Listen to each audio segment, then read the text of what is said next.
قرآن حکیم نے بھی سورہ آل عمران کے آخری رکوع میں ذکر کو سب سے پہلے اور سب سے اہم عامل کی حیثیت سے شمار کیا ہے۔ چنانچہ اس کی پہلی آیت جو ہے سورہ آل عمران کے آخری رکوع کی، اس میں تو وہی مضمون جو میں بیان کر چکا وہ آیا ہے، ان فی خلق السماوات والارض واختلاف اللیل والنہار لآیات لأولی الالباب، یقیناً آسمان اور زمین کی تخلیق میں اور دن اور رات کے الٹ پھیر میں نشانیاں ہیں ہوش مندوں کے لیے۔ ان کے ذریعے سے انسانی شعور کے اندر وہ معرفت رب اجاگر ہوگی۔ وہ پہلا مرحلہ اس نے طے کر لیا، وہ ڈورمنٹ معرفت اب ایکٹیویٹ ہو گئی۔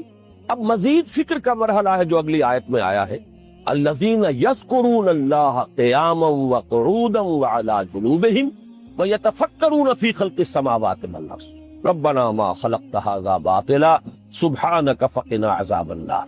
یعنی تفکر جو ہے، ویتفکرون فی خلق السماوات والارض، وہ تفکر کرتے ہیں، غور و فکر کرتے ہیں آسمان اور زمین کی تخلیق میں، لیکن اس تفکر کے ساتھ لازماً ذکر اور ذکر مدام، ذکر بھی وہ کہ جو مستقل ہو، ہر حالت میں ہو۔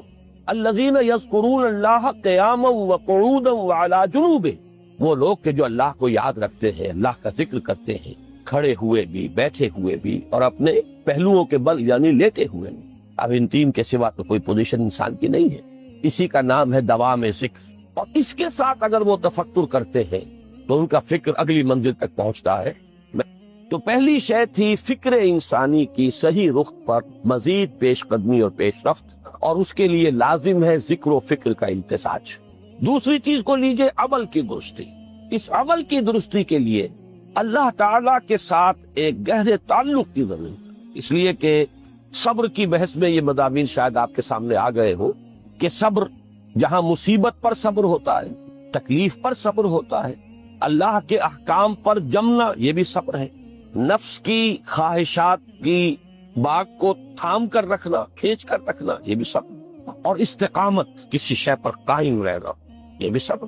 تو عمل صحیح پر استقامت کے لیے وَاصْبِرْ وَمَا صَبْرُكَ إِلَّا بِاللَّهِ، اس صبر کی سب سے اہم جو بنیاد ہے، اس کا جو سب سے بڑا ذریعہ ہے، اس کا جو سب سے بڑا سہارا ہے، وَمَا صَبْرُكَ إِلَّا بِاللَّهِ، اس کے لیے ضرورت ہے ایک گہرے تعلق کی کہ اللہ کے ساتھ ایک ایسا تعلق برقرار رہے جو نہ صرف گہرا ہو بلکہ دائم و قائم مسلسل۔ ذرا ذہول ہوگا تعلق مع اللہ میں، ذرا کمی آئے گی، شیطان کا وار کاری ہو جائے گا۔ اسی کو حضور نے حدیث میں یوں تعبیر کیا ہے تمثیلاً کہ جو دل اللہ کی یاد سے غافل ہے اس پر، فارسی کا وہ مقولہ بھی ہے کہ خانہ خالی را دیو می گیرت، گھر خالی رہے تو جنات اس پر دیو جو ہے آ کر قبضہ جما لیتے ہیں۔ تو خانہ قلب جو ہے اگر یاد خدا بندی سے خالی ہو گیا تو شیطان ابلیس لعین اپنی تھوتنی ٹکا دیتا ہے۔ یہ لفظ آتا ہے سور کے منہ کے لیے تھوتنی، جس طرح اس کا نکلا ہوا سا منہ ہوتا ہے آگے، تو یہ لفظ استعمال کیا گیا کہ وہ اپنی تھوتنی انسان کے دل پر جما کر اور پھوکے مارنی شروع کر دیتا ہے۔ تو شیطان کو موقع ہی تب ملتا ہے جب انسان کے تعلق مع اللہ کے اندر کمی، وہ خانہ بالکل خالی ہو گیا ہو یا اتنا ضعیف ہو گیا ہو کہ کل عدم ہو جائے، گویا کہ نہیں۔ تیسری چیز کی طرف آئیے، روحانی ترقی۔ روحانی ترقی کے لیے میں ایک اصطلاح کے سامنے لا رہا ہوں، اس سے مراد کیا ہے؟ روحانی ترقی کے لیے ہماری دینی اصطلاح ہے تقرب الی اللہ، اللہ سے قریب تر ہوتے چلے جانا۔ اس پر میرا ایک کتابچہ بھی ہے، تقرب الی اللہ کے دو مدارج، دو درجے، جو در حقیقت ایک حدیث نبوی علیہ الصلوۃ والسلام ہی پر مبنی ہے کہ حضور نے ایک درجہ قرار دیا ہے تقرب بالفرائض، فرائض کے ذریعے سے انسان اللہ کے کا قرب حاصل کرے۔ ایک ہے تقرب بالنوافل، نوافل کے ذریعے سے اللہ کا قرب حاصل کرے۔ ان میں کیا نسبت و تناسب ہے؟ اہمیت کے اعتبار سے کون بڑھ کر ہے، بلندی کے اعتبار سے کون بڑھ کر ہے، یہ تمام مسائل میں نے اپنی اس تقریر میں بیان کیے تھے جو اس کتابچے میں شائع ہوئی ہے۔ اس وقت میں اس کی تفصیل میں نہیں جا رہا، صرف یہ تذکرہ اس لیے کر رہا ہوں کہ جن کو بھی خواہش ہو جائے وہ اس کا مطالعہ کرے۔ ہماری اس وقت کی گفتگو سے وہ کتابچہ اس جگہ پر منسلک ہوگا۔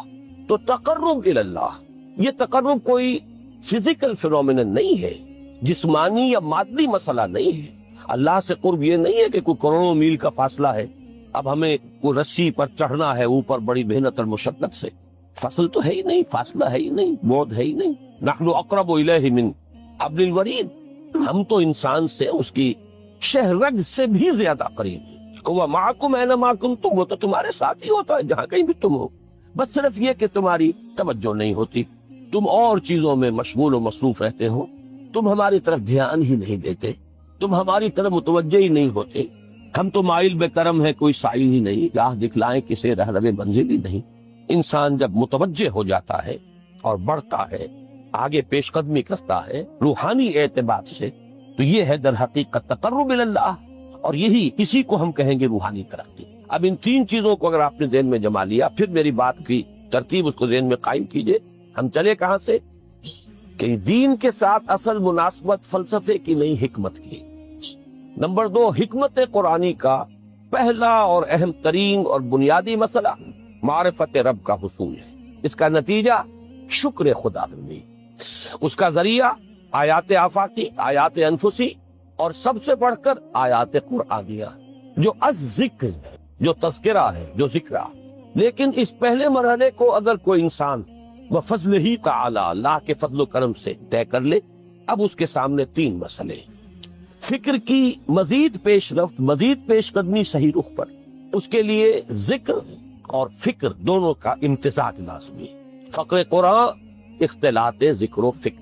الذین یذکرون اللہ قیاما وقعودا وعلی جنوبہم ویتفکرون فی خلق السماوات والارض. دوسری شے عمل کا درست رہنا، نہ افراط و تفریط ہو، عدم توازن ہو، نہ انسان نفس سے مغلوب ہو جائے، نہ انسان جذبات کی رو میں اندھا ہو جائے، نہ انسان ماحول سے مروب ہو کر متاثر ہو جائے. صحیح رخ پر اس کا عمل. نمبر 3، روحانی ترقی، جو اصل حاصل ہے، جو اصل مقصود ہے. نمبر 2 چیز کے لیے تعلق مع اللہ ضروری، نمبر 3 کے لیے تقرب اللہ. اب غور کیجئے، ان تینوں چیزوں کا بڑا گہرا تعلق ہے نماز کے ساتھ. ان تینوں کے لیے ستون کی حیثیت نماز کو. لہذا ایمان کے بعد یا معرفت رب کے بعد حکمت دین کا اہم ترین مسئلہ نماز، صلاۃ. اس لیے کہ ایک طرف یہ انسان کو اللہ کے ساتھ ایک گہرے تعلق کا ذریعہ فراہم کرتی ہے. اپنے تمام مصروفیات میں سے، ان مشغولیتوں میں جن میں گم ہونے کا خدشہ ہوتا، نکلو. 24 گھنٹے کے معمولات میں سے کم 5 مرتبہ تو لازماً نکلو، اور اپنے آپ کو ذرا، اپنے حواس کو بھی، اپنی باطنی کیفیات کو بھی ذرا تازہ کرو. اگر کوئی گندگی، نجاست، کسی طرح کی ناپاکی کا کوئی معاملہ ہے، طہارت سے تمہارے اندر روح کو بھی بالیدگی ہوگی، تمہارے حواس بھی تازہ ہوں گے. تم گویا کہ بحیثیت کل تمہاری ہستی چاق و چوبند ہو جائے گی. وہ کسل، وہ سستیاں، وہ جو ایک کثافتیں ہوتی ہیں، ان سب سے نجات حاصل کرو. اور اب اپنے رب کے حضور میں کھڑے ہو جاؤ، اس کے ساتھ اپنا عہد بھی تازہ کرو، اس کی اہم صفات کو بھی اپنے ذہن میں پھر مستحضر کرو. یہی وجہ ہے، دیکھیے میں نے جو آیات آپ کو شروع میں سنائی تھی، سورہ لقمان کی 2 آیتیں. پہلی آیت میں اس کا ترجمہ کر چکا. دوسری آیت وَلَقَدْ وَإِذْ قَالَ لُقْمَانُ لِابْنِهِ وَهُوَ يَعِظُهُ يَا بُنَيَّ لَا تُشْرِكْ بِاللَّهِ إِنَّ الشِّرْكَ لَظُلْمٌ عَظِيمٌ. اس کے بعد درمیان میں کچھ مضمون آ کر پھر وہ آیت مبارکہ آئی، یا بنی اقم الصلاۃ وامر بالمعروف وانہ عن المنکر واصبر علی ما اصابک. گویا کہ اہم ترین چیز، بنیادی ترین چیز، اللہ کو محض پہچان لینا کافی نہیں ہے، یاد رکھنا ضروری ہے. اللہ یاد رہے گا تو فکر صحیح آگے بڑھے. اللہ یاد رہے گا اور اس کے ساتھ ایک گہرا تعلق جو ہے برقرار رہے گا تو عمل درست رہے.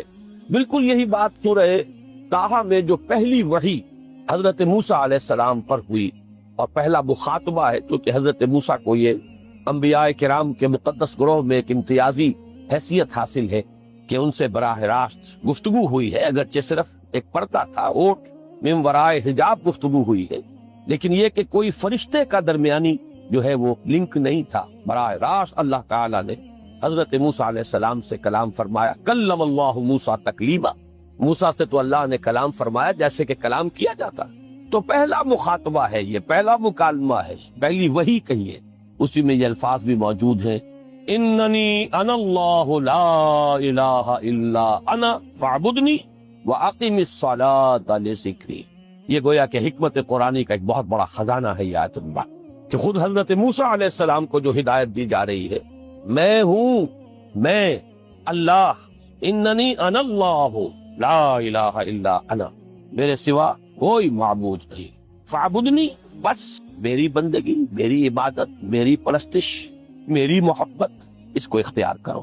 وَأَقِمِ الصَّلَاةَ لِذِكْرِي، اور نماز کو قائم رکھو میری یاد کے لیے۔ بلکہ اسی سلسلہ کلام میں آگے چل کر سورہ طٰہٰ میں آتا ہے، کافی گفت و شنید کے بعد جب حضرت موسیٰ نے کچھ معذرت بھی کی، کچھ دعائیں بھی کی، اللہ نے ایک دعا قبول بھی کی کہ ان کے بھائی کو بھی شریک کر دیا، حضرت ہارون کو بھی۔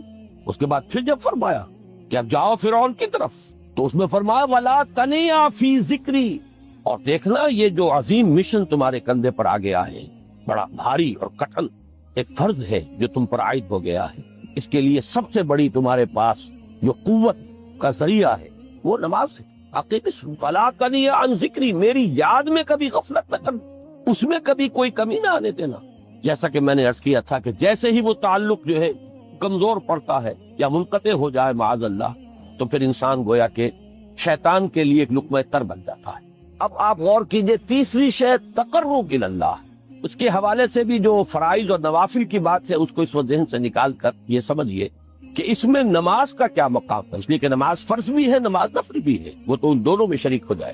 اب اس کو لفظ صلاۃ کے حوالے سے آپ ان دونوں چیزوں کو سمجھیں۔ صاد لام واو یا یہ چونکہ حروف علت ایک دوسرے سے بدلتے رہتے ہیں، یہ جو مادہ ہے اس کی جو خالص لغوی اصل ہے، جو خالص عربی زبان میں اس کا بنیادی مفہوم ہے، وہ آگ جلانا یا آگ تاپنا یا آگ سینکنا، حرارت حاصل کرنا۔ لہذا بار بار آتا ہے جہنم کے ذکر میں، اسلوہا، اب چلو اس میں تاپو اس کو، یہ سینکے گی تمہیں۔ بلکہ تفتلون کا لفظ آیا ہے حضرت موسیٰ کے کلام میں، جب وہ گئے تھے کوہ طور پر، جب پہنچ گئے تو تھے آگ کی تلاش میں، لعلکم تفتلون، تو اپنے اہل خانہ سے یہی کہا تھا کہ مجھے کہیں وہ روشنی نظر آ رہی ہے، غالباً کوئی وہاں سے آگ مل سکے گی، ورنہ یہ کہ کوئی رہنمائی کو رستہ مجھے مل سکے گا، میں وہ آگ لے آؤں گا، کوئی چنگاری وہاں سے لے آؤں، لعلکم تفتلون، تاکہ تم، اب یہ اصطلاح در حقیقت باب استعال ہے، اور یہ تے یہاں پر کوئے کی شکل اختیار کر گئی، تا نے توبن کی صورت اختیار کی سواد کی وجہ سے۔ بہرحال اس کا سب سے بنیادی مفہوم جو ہے وہ ہے تاپنا، سکائی حاصل کرنا، حرارت۔ اس کے حوالے سے سمجھ لیجئے کہ سب سے بنیادی تعلق اس کا جو ہے وہ روح کے ساتھ۔ روح میں محبت خداوندی کی آگ اگر ٹھنڈی پڑ گئی ہو، اگر محبت خداوندی کی حرارت میں کمی ہو رہی، تو اس کو اثر نو، جس کو کہ میں آج سوچ رہا تھا تو ایک لفظ ذہن میں آیا کہ جیسے بیٹری اس کو ریچارج کیا جاتا، اسی طریقے سے روح کے اندر محبت خداوندی کی اس حرارت کو اثر نو تازہ کرنا، یہ ہے در حقیقت نماز کا اصل مقصد۔ اس لیے کہ اس لفظ کا بنیادی مفہوم، اصل لغوی مفہوم تو یہ، اگرچہ اس کا سب سے زیادہ کثرت سے جو استعمال ہوتا ہے، اور لفظ صلاۃ جس سے در حقیقت جس تصور پر مبنی ہے وہ ہے اقدام، کسی کی طرف متوجہ ہونا، اور پھر دعا۔ صلاۃ کا سب سے قریبی مفہوم لفظی جب بیان کیا جائے گا، اس سے مراد، اس کے معنی، تو دعا اس میں اہم ترین، کسی کی طرف توجہ کرنا، مناجات کرنا، گفتگو کرنا، مخاطبہ، مکالمہ، دعا، یہ در حقیقت صلاۃ کا سب سے بڑا اصطلاحی مفہوم ہے۔ لیکن جو اس کا مادہ ہے، صاد لام واو یا صاد لام یا، اس کا اصل مفہوم جو ہے وہ تاپنا، حرارت حاصل کرنا۔ تو ان دونوں کے حوالے سے عرض کر رہا ہوں، وہ تاپنا اور حرارت حاصل کرنا وہ ہے روح کے اعتبار سے۔ وہ جو کہا اقبال نے کہ مجھے عشق کی آگ اندھیر ہے، مسلمان نہیں راکھ کا ڈھیر، یہ عشق کی آگ جب بجھ جاتی ہے، در حقیقت یہی تو انسان کی روحانی موت ہے۔ یہ اب یہ نہ رہے تو چاہے منطق میں بہت انسان ماہر ہو، مجھے اقبال کا ایک شعر یاد آیا ہے تقابل کرتے ہوئے، ایک انسان محکوم اور ایک انسان حر، آزاد انسان، ان کی نفسیات میں جو بنیادی فرق علامہ اقبال نے مختلف مواقع پر بیان کیے ہیں۔ محکوم ہے بیگانہ اخلاص و مروت، ہر چند کے منطق کی دلیلوں میں ہے چالاک، تو منطق کی دلیلوں میں انسان چالاک ہو جائے اور وہ لغت ہائے حجازی کا وہ ایک خزانہ بن جائے، اسے تمام الفاظ کے معنی یاد ہو، وہ بڑے مسائل فقہ کے اسے ازبر ہو، جزیات بے انتہا جزیات جو ہے وہ مستحضر ہو، فلسفے کے بڑے بڑے مسئلے اس نے حل کر لیے ہوں، لیکن اگر روح میں وہ اللہ کی محبت کی آگ نہیں ہے، وہ تپش نہیں، مجھے عشق کی آگ اندھیر ہے مسلمان نہیں راکھ گاہ ہے۔ اسی کے حوالے سے آج مجھے یاد آیا تھا کہ وہ جو بڑی سادہ سی ایک نظم ہے، اللہ تعالیٰ سے دعا یا رب دل مسلم کو وہ زندہ تمنا دے، اس میں بھی جو الفاظ آئے ہیں جو روح کو گرما دے اور قلب کو تڑپا، یہ ہے اصل جو مقصود ہے نماز کا۔ اور یہی وہ چیز ہے جیسا کہ میں نے عرض کیا تھا کہ نگاہوں سے اوجھل، یہ پہلو سامنے ہے ہی نہیں، دوسرا پہلو سامنے ہے اور وہ بھی میرے نزدیک بہت اہم ہے، بہت بنیادی ہے، اس میں کوئی شک نہیں، لیکن یہ ہے بلند ترین منزل کہ تقرب اللہ۔ اس کے لیے در حقیقت یہ کس لیے درکار ہے؟ روح کے اندر عشق کی حرارت اور گرمی تازہ ہوتا۔ بسا اوقات یہ اندر دب جاتی ہے، جیسے انگارہ ہوتا ہے آگ کا، اس کے اوپر خاک اور راکھ آ جاتی ہے، اندر کچھ ہوتی ہے۔ آگ دبی ہوئی سمجھ، آگ بجھی ہوئی نہ جان، اس دبی ہوئی آگ کو پھر ایک شعلہ بنانا، پھر اس کے اندر ایک حیات تازہ پیدا کرنا، یہ ہے نماز کا اہم ترین اور بلند ترین مقصد۔ لیکن اس کے ساتھ ہی اس نماز میں ذکر ہونا، اس کا یہ ذکر ہے۔ اور ذکر کی جب میں فہرست بیان کیا کرتا ہوں، بہت سے حضرات کے سامنے ہوگا کہ ذکر کا در حقیقت مفہوم ہے استحضار اللہ فی القلب۔ ہمارے ہاں غلطی سے جو ذرائع ذکر ہے انہیں ذکر قرار دے دیا گیا ہے۔ نماز ذکر نہیں ہے، نماز ذکر کا ذریعہ ہے۔ اقیم الصلاۃ لذکری، نماز قائم کرو میرے ذکر کے لیے۔ یہ اللہ اللہ کہنا یا ادعیہ معصورہ جو حضور صلی اللہ علیہ وسلم کی مسنون دعائیں ہیں، انہیں اپنے تمام معمولات دنیاوی کے ساتھ ساتھ ان دعاؤں کو بھی انسان پڑھتا رہے، اللہ سے دعا کرتا رہے، یہ تمام ذرائع ذکر ہیں۔ سبحان اللہ الحمدللہ الحمدللہ، اس کا آپ ورد کیجئے، یہ بھی ذریعہ ذکر ہے۔ حقیقت میں ذکر ہے استحضار اللہ فی القلب، اللہ کو دل میں لے آنا، اللہ کو دل میں حاضر کر لینا، اصل میں تو ترجمہ ہوگا، لیکن حاضر جاننا، یہ کیفیت جو ہے انسان کو حاصل ہو جائے۔ اب اس کے حوالے سے ذرا بات سمجھیے کہ ایک تو میں عرض کر چکا ہوں مجسم ذکر تو قرآن ہے، لہذا ذکر کی فہرست جب آپ کریں گے، ذرائع ذکر تو ان میں سب سے پہلے قرآن ہے، اس لیے کہ وہ ہماری حکمت کے پہلے مسئلے کو حل کر رہا ہے، بنیادی مسئلہ، اہم ترین مسئلہ۔ دوسرے نمبر پر ذکر جو ہے، اب اس کے لیے کچھ اصطلاحات جو میرے مختلف دروس میں شاید آپ کے سامنے بعد میں آئیں یا پہلی آ چکی ہو، ان کے حوالے سے میری بات سمجھیے۔ ایک ذکر غیابی ہے، تھرڈ پرسن میں، صیغہ غائب میں اللہ کی یاد کرنا، اللہ اکبر اللہ اکبر اللہ اکبر۔ ابھی اللہ اکبر جو ہے یہ جملہ ہے اسمیہ خبریہ ہے، ایک حقیقت کی تکرار آپ کر رہے ہیں، اللہ سب سے بڑا ہے، اللہ سب سے بڑا ہے، سبحان اللہ سبحان اللہ سبحان اللہ۔ یہ در حقیقت ذکر غیابی ہے کہ آپ اس میں مخاطب نہیں ہے اللہ سے، ایک ذکر خطابی کہیں یا ذکر حضوری کہیں جس میں مکالمہ ہوتا، جس میں گفتگو ہوتی۔ تو نماز در حقیقت ذکر حضوری اور ذکر خطابی کی بلند ترین شکل۔ اس لیے میں نے عرض کیا تھا کہ نماز کے لفظ یا صلاۃ کے لفظ، یہ اصطلاحی معنی جو اکثر و بیشتر کیے جاتے ہیں وہ ہے دعا، اور دعا میں ہوتا کیا ہے؟ مکالمہ ہے، مخاطب، اے اللہ، اے میرے رب، اے پروردگار۔ پھر یہ کہ اس میں اقدام اور کسی کی طرف متوجہ ہونا، یہی وجہ ہے کہ افتتاح صلاۃ، نماز کو شروع کرنے کے لیے ایک تو وہ الفاظ جو قرآن مجید میں آئے ہیں، انی وجہت وجہی للذی فطر السماوات والارض حنیفا وما انا من المشرکین۔ یہ ہے توجہ کا ارتکاز، بشرطے کہ یہ صرف الفاظ ہی نہ نکل رہے ہوں، واقعتاً یہ تعبیر ہو اس وقت کی انسان کی نفسیاتی کیفیت کی، کہ شعوری طور پر وہ فیصلہ کرتا ہے کہ اب میں منقطع ہو رہا ہوں، ہر چہار طرف سے اپنی توجہ کو ہٹا کر، ہر مسئلے سے اپنے آپ کو خالی و ذہن کر کے، یعنی ظاہری اور باطنی دونوں اعتبار سے میں اپنی توجہ کا ارتکاز کر رہا ہوں اس ذات کی طرف جس نے آسمانوں اور زمین کو پیدا کیا، اور بالکل یکسو ہو کر رہا ہوں۔ انی وجہت وجہی للذی فطر السماوات والارض حنیفا وما انا من المشرکین۔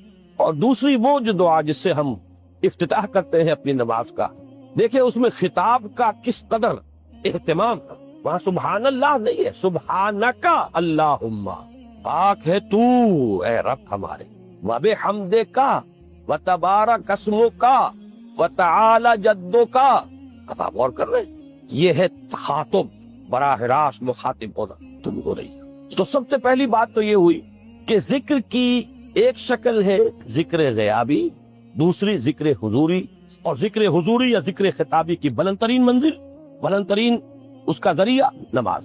اس کو ایک پہلو سے اور سمجھ لیجئے سورہ فاتحہ جب پھر ہم پڑھتے ہیں جسے الصلاۃ کہا گیا ہے، جو لب لباب ہے، خلاصہ ہے، اس میں پھر تدریجاً غیاب سے حضور کی طرف پیش قدمی ہوتی. الحمدللہ رب العالمین الرحمن الرحیم مالک یوم الدین، یہ ذکر غیابی ہے، اس میں ابھی خطاب نہیں آیا. یہ وہی جملہ اسمیہ ہے، کل تعریف اس اللہ کے لیے ہے جو تمام جہانوں کا پروردگار ہے، مالک ہے، جو رحمان ہے، رحیم ہے، جزا و سزا کے دن کا مختار و مالک ہے. اب یہ غیاب سے حضور کی طرف، ایاک نعبد و ایاک نستعین اہدنا الصراط المستقیم، یہ ہے وہ. اب پہلے ایک معاہدہ ہے، ایک اقرار ہے، اعتراف ہے، وعدہ ہے، اور پھر دعا ہے، استدعاء ہے کہ حضور نے فرمایا، یقول اللہ تعالی، اللہ یہ فرماتا ہے. اسی لیے اس کو حدیث قدسی کہیں گے. قسمت الصلاۃ بینی و بین عبدی نصفین، میں نے نماز کو اپنے اور اپنے بندے کے مابین آدھا آدھا تقسیم کر دیا. اب یہاں تک تو جملہ ہے اللہ کا، یہ ہے حدیث قدسی. اب آگے جو ہے نریشن اس کی جو ہے حضور صلی اللہ علیہ وسلم کی جانب سے ہے، یعنی خبر دے رہے ہیں اللہ کی طرف سے ہی.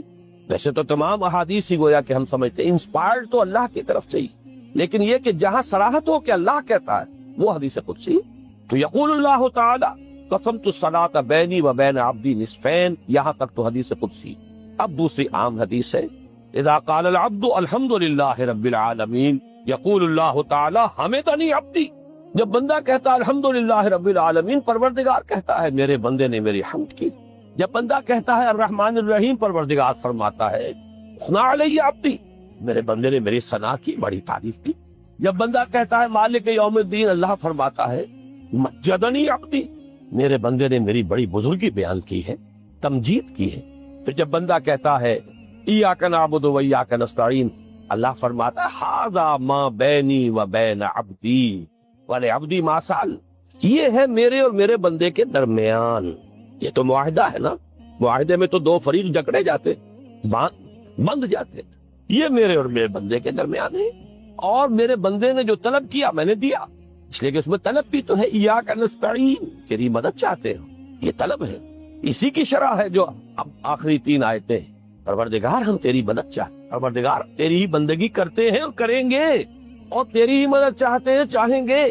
اگر حال میں اس کا ترجمہ کریں گے زمانہ حال کے اعتبار سے، اس لیے کہ فعل مضارع میں تو دونوں موجود ہیں، شامل ہیں، تو یہ ایک اعتراف ہے، اظہار حال ہے. اللہ کرے کہ وہ واقعتاً صحیح اظہار حال ہو، ہم واقعی اللہ کی بندگی کرتے ہوئے یہ کہیں کہ ایاک نعبد. ورنہ اگر ہماری اصل صورتحال سے وہ مطابقت نہ رکھتا ہو تو پھر تو ایک طرح کا جھوٹ ہو جائے گا، غلط بیانی ہو جائے. ایاک نعبد، تیری ہی بندگی کرتے ہیں، اور مستقبل میں کیجئے، کریں گے، یہ ہے عہد. تیری ہی مدد چاہتے ہیں، تجھ ہی سے مدد طلب کرتے، تجھ ہی سے مدد چاہتے رہیں گے.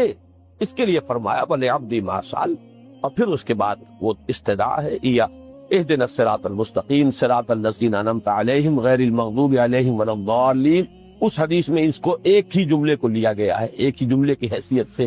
جب بندہ یہ کہتا ہے تو اللہ فرماتا ہے ھذا لعبدی ولعبدی ما سأل، یہ خالص میرے بندے کے لیے ہے. اس بندے نے ایک درخواست پیش کی ہے اور میں نے گرانٹ کی، وہ اپلیکیشن، وہ ریکویسٹ گرانٹڈ ہم نے دے دی. ولعبدی ما سأل، یہ ہے اس کی تاثیر کا عالم، بشرطے کے معاملہ وہ شعور کے ساتھ، بشرطے کے مطابقت ہو ظاہر اور باطن کی، بشرطے کے مطابقت ہو قول اور فعل کی.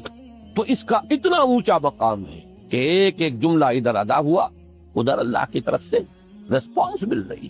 افلاک سے آتا ہے نالوں کا جواب آخر، اٹھتے ہیں حجاب آخر. کہ وہاں فرمایا گیا تھا کہ 3 جو سب سے بڑے بڑے گناہ ہیں، والذین لا يدعون مع اللہ الہا آخر، وہ لوگ کہ جو اللہ کے ساتھ کسی اور الہ کو پکارتے نہیں ہیں، کسی اور سے دعا نہیں کرتے. ولا يقتلون النفس التي حرم اللہ الا بالحق، نہیں انسانی جان کو قتل کرتے ہیں جسے کہ اللہ نے محترم قرار دیا ہے مگر حق کے ساتھ. یعنی کوئی قانون کی دفعہ ان کے اوپر لاگو ہو جائے تو بات دوسری ہے. قتل عمد کے قصاص میں قتل ہوگا، یا یہ کہ زنا اگر شادی شدہ مرد یا عورت کرتے ہیں تو ان کی سزا جو ہے وہ رجم ہے، جو قتل کی ایک بہت ہی شدید شکل ہے، یا مرتد کی سزا قتل ہے. اور یا پھر یہ ہے کہ کافر کو قتل کیا جا سکتا ہے جو حربی ہو، جس کے ساتھ جو جنگ ہے وہ ڈکلیئرڈ ہو.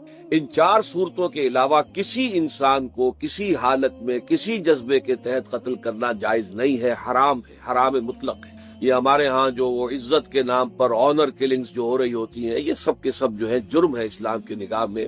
کسی کو یہ حق حاصل نہیں ہے کہ اس طرح سے اپنے ہاتھ میں قانون کو لے لے۔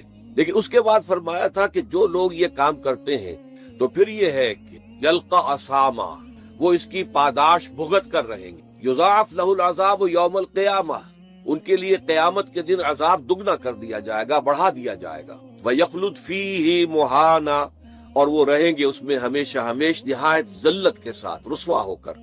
إِلَّا مَن تَابَ وَآمَنَ وَعَمِلَ عَمَلًا صَالِحًا، اس میں استثناء ہے کہ جو توبہ کرے اور تجدید ایمان کرے یا ایمان لائے۔ اگر پہلے کافر تھا تو ایمان لائے گا، اور اگر پہلے مسلمان تھا لیکن یہ کہ یہ گناہ سرزد اس سے ہوا تو گویا کہ ایک طرح کے کفر میں وہ داخل ہو گیا تھا، ایمان حقیقی سے محروم ہو گیا تھا، تو گویا کہ تجدید ایمان کرے۔ الا من تاب وآمن وعمل عملا صالحا، اور پھر اس کا عمل تبدیل ہو جائے، عمل درست ہو جائے، غلط کام کو فی الواقع چھوڑ دے۔ فاولئک یبدل اللہ سیئاتہم حسنات، تو یہ وہ لوگ ہیں کہ اللہ تعالیٰ ان کی برائیوں کو بھلائیوں سے بدل دے گا۔ یہ بات جو ہے بہت بلند ہے، اس میں اللہ تعالیٰ کی طرف سے وعدہ جو ہو رہا ہے کہ فاولئک یبدل اللہ سیئاتہم حسنات وکان اللہ غفورا رحیما ومن تاب وعمل صالحا، پھر دوبارہ تکرار کے ساتھ یہ بات آ چکی ہے، جو توبہ کرے اور پھر عمل اچھا کرے۔ فإنہ یتوب الی اللہ متابا، تو وہ ہے جو حقیقت میں توبہ کرتا ہے اللہ کی جناب نے جیسے کہ توبہ کرنی چاہیے، عمل میں کوئی تبدیلی نہ ہو اور توبہ کی تسبیح ہوتی رہے۔ استغفر اللہ ربی من کل ذنب واتوب الیہ، آپ نے 10 تسبیحیں کر لی، 1000 مرتبہ کہہ لیا، یہ سب زیرو ہے اللہ کی نگاہ میں۔ ذکر کا ثواب مل جائے گا کہ اتنا وقت آپ نے اللہ کا نام لیا ہے، اللہ کا ذکر کیا ہے، اس کا ثواب تو ملے گا، لیکن یہ توبہ نہیں ہے، اس سے کسی گناہ کی معافی کا کوئی سوال نہیں ہوتا، اس سے برائیوں کے بھلائیوں میں بدلنے کا کوئی امکان نہیں ہے، اس سے اس کی سزا سے بچنے کی کوئی سبیل نہیں۔ اب سورہ تحریم میں خاص طور پر ایک خاص جو پس منظر ہے اس کے اعتبار سے یہ آیت آ رہی ہے، یا ایھا الذین آمنوا توبوا الی اللہ توبۃ نصوحا، اے وہ لوگوں جو ایمان لائے ہو، اے ایمان کے مدعیوں، دعوے داروں، توبہ کرو اللہ کی جناب میں، لیکن وہ توبہ خالص ہونی چاہیے، توبۃ نصوحا۔ اس سورہ مبارکہ کے پس منظر کو نوٹ کیجئے تو اس میں ایک خطائے اجتہادی کہہ لیجئے حضور سے ہو گئی تھی صلی اللہ علیہ وسلم، اگرچہ وہ خطا جانب خیر میں تھی، اچھے کام کے لیے تھی، برے کام کے لیے نہیں تھی، کہ آپ نے اپنی ازواج مطہرات کی دل جوئی کے لیے ایک شے جو اللہ کی طرف سے آپ کے لیے حلال تھی اس کو استعمال نہ کرنے کی قسم کھا لی، تو اس پر حضور کو روکا گیا، یا ایھا النبی لما تحرم ما احل اللہ لک تبتغی مرضات ازواجک، اے نبی کیوں آپ اپنے اوپر حرام ٹھہراتے ہیں وہ شے جو اللہ نے آپ کے لیے حلال قرار دی ہے؟ کیا آپ اپنی بیویوں کی رضا جوئی کے لیے ایسا کر رہے ہیں؟ واللہ غفور الرحیم، اللہ غفور ہے، رحیم ہے، اللہ نے آپ کی اس خطا سے درگزر کیا ہے، لیکن قد فرض اللہ لکم تحلۃ ایمانکم، اللہ تعالیٰ نے راستہ تمہارے لیے کھول دیا ہوا ہے کہ ایسی قسموں کو کھولا جا سکتا ہے جس کے لیے کہ سورہ مائدہ کے اندر کفارہ دے دیا گیا۔ تو گویا کہ حضور کو یہاں حکم دیا جا رہا ہے کہ آپ اپنی اس قسم کا کفارہ دیجئے، قسم کا، اور یہ جو قسم ہے اس کو کھول دی۔ نمبر 2 پہ پھر 2 ازواج مطہرات کا معاملہ آیا کہ حضور نے ایک راز کی بات کہی ایک زوجہ محترمہ سے، لیکن انہوں نے وہ راز جو ہے وہ دوسری زوجہ محترمہ کو پہنچا دیا جن میں زیادہ آپس میں قریبی تعلق تھا، تو گویا کہ یہ بھی ایک طرح سے خیانت ہو گئی، اس لیے کہ راز جو ہے وہ تو ایک امانت ہوتا ہے، اور خاص طور پر عائلی زندگی میں میاں بیوی کے درمیان کے جو معاملات ہوتے ہیں وہ تو بہت ہی رازداری پر مبنی ہوتے ہیں، اس لیے ان میں سے کوئی چیز جو ہے جس کو خاص طور پر کہا گیا ہو کہ یہ ایک راز کی بات ہے جو تم سے کہہ رہا ہوں، کسی اور سے کہنا نہیں ہے، تو اس میں جو غلطی ہوئی ہے وہ بھی ایک بڑی غلطی تھی حضرت عائشہ صدیقہ رضی اللہ تعالی عنہا ان کی۔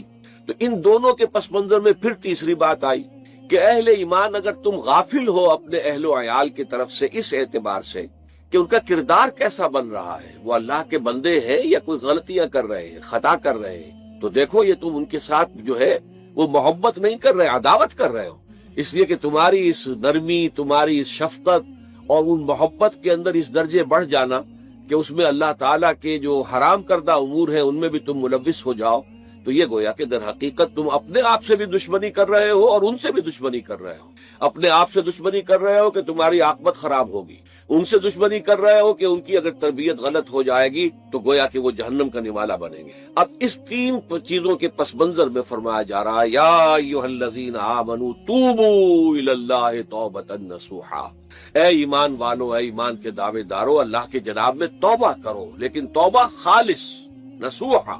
پہلی بات تو یہ جانیے، یہ میں نے بھی یقیناً پہلے بھی عرض کیا ہوگا لیکن دہرانے میں کوئی حرج نہیں ہے، عربی زبان میں یہ دو الفاظ بہت قریب ہیں، آبا یعوب اوبن اور تابا یتوب توبن یا توبتن۔ آبا یعوب اوبن بھی ہوتا ہے واپس لوٹنا، لیکن یہ ہے کسی یعنی مادی چیز کی طرف سے واپس لوٹنا۔ ایک ہے تابا یتوب توبن یا توبتن، وہ کسی فعل سے، مانوی چیز سے پلٹ آنا، لوٹ آنا۔ چنانچہ ایک بڑی پیاری جو دعا حضور صلی اللہ علیہ وسلم مانگا کرتے تھے، آپ کی مسنون دعاؤں میں سے ہے، جب آپ سفر پر گئے واپس گھر آئے تو گھر میں داخل ہوتے ہوئے آئبونا تائبونا لربنا حامدون، ہم پلٹ کر آ گئے ہیں سفر سے، وطن سے میں پہنچ گئے ہیں، گھر میں داخل ہو رہے ہیں، اور ہم اس حال میں بھی اپنے رب کی جناب میں توبہ بھی کر رہے ہیں، رجوع کر رہے ہیں اللہ کی جناب میں، اور اپنے رب کی حمد کرتے ہوئے داخل ہو رہے ہیں۔ آئبونا تائبونا لربنا حامدون۔ اسی طرح آپ بازار جائیں، اس کے بعد اپنے گھر میں داخل ہو تو یہ دعا پڑھیں، تو یہ گویا یہ بہت ہی ایک یوں سمجھیے مبارک، بہت سی اس کے اندر برکات ہوں گی۔ تو اس میں بھی لفظ آبا یعوب اوبن، تابا یتوب توبن، یہ دونوں کے بہت قریب آ گئے، آئبونا تائبونا لربنا حامدون، توبو الی اللہ۔ اب الہ کو نوٹ کیجئے، یہ توبہ کا لفظ بھی بہت سے ایسے الفاظ میں سے عربی زبان کے، جیسا کہ اس سے پہلے ہم دیکھ چکے ہیں کہ ایک لفظ ہے رغبہ، رغبہ رغبت جسے اردو میں ہم بولتے ہیں۔ رغبہ الہ ہوگا تو کسی شے کی طرف رجحان ہونا، اس کی طلب پیدا ہو جانا، اس کی خواہش پیدا ہو جانا، اور رغبہ عن ہوگا تو کسی چیز سے متنفر ہو جانا، دور ہٹ جانا، دور چلے جانا۔ ورب ایک ہی ہے، پریپوزیشن کی چینج سے بالکل برعکس نتیجہ نکل آیا۔ ومن رغب عن سنتی فلیس منی، جسے میری سنت پسند نہیں ہے، جو اس سے ہٹتا ہے، پیچھے ہٹتا ہے، اس کو ترک کرتا ہے، اس کا مجھ سے کوئی تعلق۔ اسی طرح مالا یمیل و میلن، مالا الہ کسی شے کی طرف مائل ہونا، مالا عن اس شے سے ہٹ جانا، پیچھے ہٹ جانا، نفرت ہو جانا۔ اسی میں وہ لفظ تھا سا فقط سقط قلوبکما، تمہارے دل جو ہے وہ تو مائل ہو ہی گئے ہیں۔ سغا بھی الہ ہوگا تو اس کے معنی کسی شے کی طرف مائل ہو جانا، عن ہوگا تو کسی شے سے متنفر ہو جانا۔ تو وہاں میں عرض کر چکا تھا وَلَقَدْ سَقَطْ قُلُوبُكُمَا، تو اے نبی کی دونوں بیویوں، تمہارے دل تو یقیناً اللہ کی طرف مائل ہو چکے ہیں، توبہ کی طرف مائل ہو چکے ہیں، لیکن زبان سے یہ کہتے ہوئے کہ حضور معاف کر دیجئے غلطی ہو گئی ہے، اس میں ذرا حجاب آ رہا ہے۔ ظاہر بات ہے شوہر اور بیوی کے درمیان جس طرح کا تعلق ہوتا ہے تو اس میں یہ کہ بسا اوقات اپنی غلطی کو واضح الفاظ میں تسلیم کرنے میں کچھ ہچکچاہٹ سی ہوتی ہے۔ تو وہ ایک کیفیت تھی کہ تمہارا دل تو مائل ہو چکا ہے، لیکن یہ کہ تم ذرا زبان سے بھی کہو، اقرار کرو۔ اسی طریقے سے یہ لفظ توبہ ہے، توبہ الہ ہے، کسی کی جناب میں توبہ کرنا۔ جب اللہ تعالیٰ کی طرف توبہ کا لفظ آئے گا تو توبو الی اللہ توبۃ نصوحا، اللہ کی جناب میں توبہ کرو۔ اور جب اللہ تعالیٰ توبہ کرتا ہے، یہ لفظ جو ہے دو طرف استعمال ہوتا ہے، تواب بندہ بھی ہے، تواب اللہ بھی ہے۔ اللہ تواب ہے، بہت توبہ کا قبول کرنے والا، بندہ تواب ہے، بہت زیادہ توبہ کرنے والا۔ وہ حدیث میں آپ کو سنا چکا ہوں، کل بنی آدم خطاؤون وخیر الخطائین التوابون، تمام بنی آدم نہایت خطا کار ہیں، گناہ گار ہیں، غلطیاں ہوتی ہیں، خطائیں ہوتی ہیں، لیکن ان خطا کاروں میں بہتر لوگ وہ ہیں جو بہت توبہ کرنے والے، رجوع کرتے ہیں، پلٹتے ہیں، ان میں پشیمانی پیدا ہو جاتی ہے اور وہ اللہ تعالیٰ کی جناب میں رجوع کرتے ہیں، تو وہ تواب ہیں، بہت زیادہ توبہ کرنے والے۔ لیکن اللہ کی جناب میں توبہ جب بندہ کرتا ہے تو وہ الہ آئے گا، تابہ الہ، اس نے توبہ کی اللہ کی جناب میں۔ اللہ توبہ کرتا ہے یعنی اللہ تعالیٰ جو ہے اپنی نظر شفقت اور نظر رحمت جو پھیرنی تھی اس نے کہ ایک بندے نے گناہ کیا ہے، میرے حکم کی جو ہے خلاف ورزی کی ہے، معصیت کا ارتکاب کیا ہے، تو اللہ تعالیٰ اپنی رحمت اور شفقت کی نگاہ اس سے ہٹا لیتا ہے۔ لیکن جب بندہ توبہ کرتا ہے تو پھر اللہ تعالیٰ بھی رجوع فرماتا ہے اور اپنی شفقت اور رحمت اور مغفرت کے ساتھ بندے کی جانب متوجہ ہو جاتا ہے۔ لیکن وہاں تابہ اعلیٰ آئے گا، تم علینا، اے پروردگار ہماری توبہ کو قبول فرما، وہ الہ کے ساتھ آئے گا۔ ہم جب توبہ کریں گے تو وہ الہ کے ساتھ آئے گا۔ تو یہاں فرمایا توبو الی اللہ، اللہ کی جناب میں توبہ کرو، پلٹو، رجوع کرو، اور توبۃ نصوحا، خالص توبہ۔